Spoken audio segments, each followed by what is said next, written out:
உங்கள் favourite TV ஷோக்களை இனி miss பண்ண தேவையில்லை. ZEE5 இல் முற்றிலும் இலவசமாக காணுங்கள். இங்கேயும் எப்பொழுதும். தலை வலிக்குதுன்னு ஒரு மாத்திரையை போட்டுட்டு படுத்தேன். அசந்து தூங்கிட்டேன். அதுக்குள்ள நான் செத்துட்டேன்னு நினைச்சிட்டீங்களா? நான் செத்ததுக்கு அப்புறம் என் நெத்தியில ₹1 வைக்கிறதுக்கு நிறைய பேர் ஆர்வமா காத்துக்கிட்டு இருக்கீங்க போல இருக்கு. நான் இல்ல சிஸ்டர், எல்லாத்துக்கும் காரணம் இந்த பொறி உருட்டைதான். ஐயோ அத்தை, நான் காஃபி கொண்டு வந்து உங்களை எழுப்பி எழுப்பி பார்த்தனா நீங்க எந்திரிக்கவே இல்ல அத்தை. சின்ன சவுண்ட் கேட்டா கூட அப்படியே அலர்ட்டா எந்திரிக்கிற நீங்க எழுப்பி பார்த்து எந்திரிக்காததால நீங்க செத்து போயிட்டீங்கன்னு நினைச்சு பயந்து போயிட்டாத்த. ஹஸ்தி, நீ சும்மா இரு. அம்மாக்கு ஒண்ணும் இல்ல. மா, இப்ப நீங்க நல்லா இருக்கீங்கல்ல? எனக்கு ஒண்ணு இல்லப்பா சூர்யா, நான் நல்லாதான் இருக்கேன். நீ கவலைப்படாதப்பா. நல்ல கல்லு குட்டாட்டா இருக்குது. அப்படியேதான் இருக்காங்க. மாமா வாங்க போலாம். ஆ சரிங்கம்மா, நான் வரேன். நீங்க ரெஸ்ட் எடுங்க. சரிப்பா.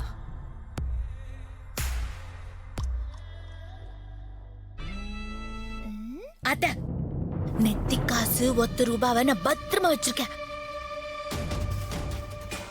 உங்களுக்கு தூக்க மாத்திரை போட்டு சாகணும்னு தோணுச்சுன்னா என்கிட்ட நீங்க முன்னாடி சொல்லணும். ஏன் பொறி உண்டா? எங்க சிஸ்டர் இப்ப எல்லாம் சாக மாட்டாங்க. பல பேரை க்ளோஸ் பண்ணிட்டு தான் இவங்க க்ளோஸ் ஆவாங்க. நீ விட்டு போறா பாருங்க. சிஸ்டர், இனிமே நீங்க தூங்கும் போது கூட அலர்ட்டா காலாட்டிக்கிட்டே தூங்குங்க சிஸ்டர். இல்லன்னு வைக்கல, இந்த பொறி உருண்டை ₹1 காயின உங்க நெத்தியில ஒட்டிட்டு குழியில போட்டு புதைச்சிருவா சிஸ்டர். பாத்துங்க. நான் போயிட்டு வரேன். புதைக்கிறதுக்கு முன்னாடி எஸ்கேப் ஆயிருக்கும்.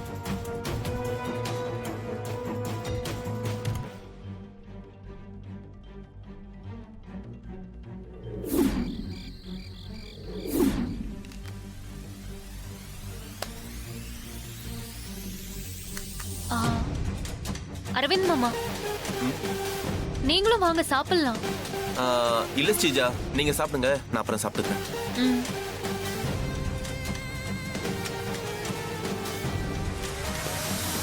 என்னக்கா, என்ன கூப்பிட்டுருக்கலாம்ல, எதுக்காக எல்லாத்தையும் நீயே எடுத்துட்டு வர? பரவாயில்ல, அவ்வளவுதான். நீ உட்கார்ந்து சாப்பிடு, நான் தான் எடுத்துட்டு வந்துட்டேன்ல. ஹஸ்பண்ட் சார், சப்பாத்தி வேணுமா, தோசை வேணுமா, எல்லாமே இருக்கு. நீங்க என்ன சாப்பிடுறீங்க சொல்லுங்க, என்ன வைக்கட்டும்? மாரி, ஏதாவது ஒண்ணு செஞ்சிருக்கலாம்ல, எதுக்காக இத்தனை பண்ற? பரவாயில்ல ஹஸ்பண்ட் சார், இந்தாங்க, முதல்ல நீங்க தோசை சாப்பிடுங்க.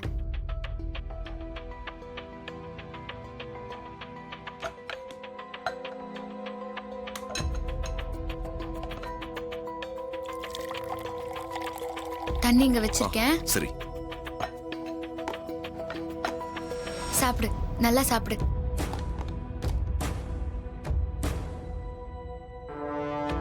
சூர்யா மாமா கரெக்டா தான் சொல்றாரு. ஆனா மாறி எதையும் கேட்க மாட்டா. என்ன கிச்சன் பக்கமே வரக்கூடாதுன்னு சொல்லிட்டு, ஆனா தனியாவே இவ்ளோ ரெடி பண்ணிருக்க.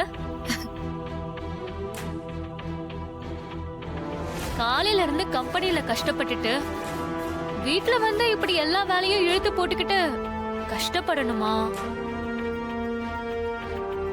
அதான் நாங்க இருக்கோம்ல, சொன்னா செய்ய மாட்டோமா?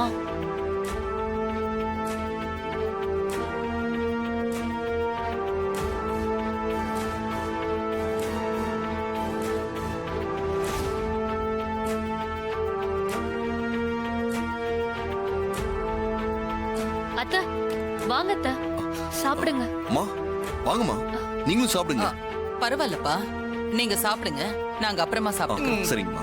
நான் எம்டியா கம்பெனில வேலை பாக்குறத விட என் கையால சமைச்சு உங்க எல்லாருக்கும் பரிமாறும் போதுதான் ரொம்ப சந்தோஷமா இருக்கு. சூர்யா, ஸ்ட்ரைக்க வாபஸ் வாங்க வச்சு ஒரு நாள் தொழிலாளர்கள் கிட்ட வேலை வாங்கிட்டா போதுமா? ஆர்டரை முடிக்க முடியுமா? அடுத்ததா என்ன பண்ண போறோம்ப்பா? எப்படி ஒரு மாசத்துல ஆர்டரை டெலிவரி கொடுக்க போறோம்? ஹஸ்பண்ட் சார், நாளைக்கு பெரிய இம்போர்ட்டட் மிஷின் ஒண்ணு ஏலத்துக்கு வருது. அந்த பழைய இறக்குமதி மிஷினை எப்படியாவது நம்ம ஏலத்துக்கு எடுக்கணும். பாருங்க,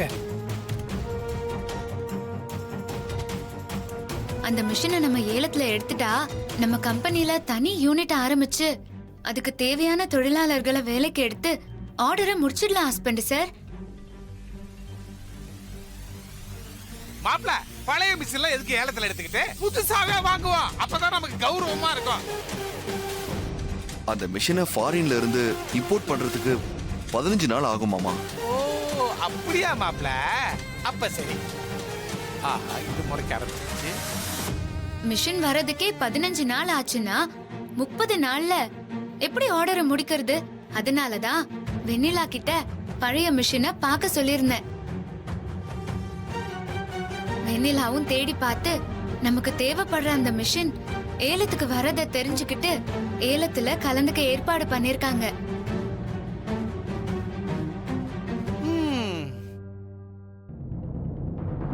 நாளைக்கு ஏலத்துல கலந்துக்கிட்டு அந்த பழைய மிஷினை எப்படியாவது எடுத்துக்கிட்டா போதும். நம்ம புது யூனிட் ஆரம்பிச்சு வெற்றிகரமா ஆர்டரை முடிச்சிடலாம்.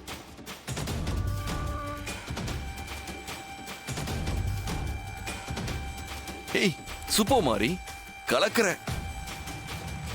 இப்ப உங்க வயிறு கலக்கி இருக்கணுமே. ஐயோ என் வாய் வேற. ஆனா என்ன, இதையெல்லாம் பார்க்கறதுக்கு எனக்கு பார்வை இல்லையேன்னு தான் வருத்தமா இருக்கு. நீங்க அப்படியெல்லாம் வருத்தப்படாதீங்க ஹஸ்பண்ட் சார். கூடிய சீக்கிரமே உங்களுக்கு பழையபடி பார்வை திரும்ப வந்துரும். நான் வர வைப்பேன்.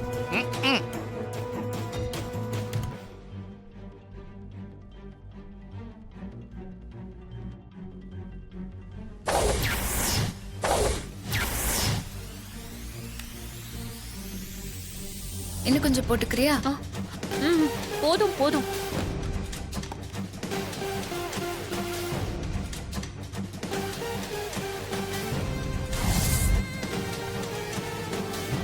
சிந்தனை பண்ணிக்கிட்டு இருக்குது, இத குழப்புவோம்.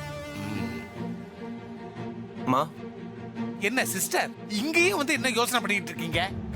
அரவிந்த், மா நாளைக்கு நடக்க போற ஏலத்துல மாறி கலந்துக்க கூடாது, அதுதானே வேணும் சிஸ்டர். இது எதுக்கு மாப்பிள்ளை கிட்ட சொல்லிட்டு இருக்கீங்க? நானே திறம்பட செஞ்சிடறேன். நீ வாயை முடிக்கிட்டு கொஞ்ச நேரம் அமைதியாயிரு. அரவிந்த், நாளைக்கு நடக்க போற ஏலத்துல மாறி அந்த மிஷினை ஏலத்துல எடுக்க கூடாது. மா எப்படிமா? இப்ப இருக்க தேவைக்கு ஆர்டரை முடிக்கிறதுக்கு கண்டிப்பா மாறி அந்த மிஷினை எடுக்க தான் செய்வா. நீ 4 பேரை செட் பண்ணு. அவங்க உன்னுடைய ஆட்கள்னு வெளியில காமிச்சுக்காம மாரியோட போட்டி போட்டு மிஷினை அவங்கள ஏலத்துல எடுக்க வை. ஐயோ சிஸ்டர், உங்களுக்கு இருக்கிறது பிரெயினா இல்ல கோல்டு மெயினான்னு தெரியலையே சிஸ்டர். ஆஹா, இதுக்கு முறைக்க ஆரம்பிச்சிருச்சு. அரவிந்த், பணத்தை பத்தி நீ கவலைப்படாத. மாறி அந்த மிஷினை ஏலத்துல எடுக்காம தடுத்து நிறுத்தணும். ஜீ5 ஆப்பை டவுன்லோட் செய்து அனைத்து எபிசோடுகளையும் இலவசமாக பாருங்க.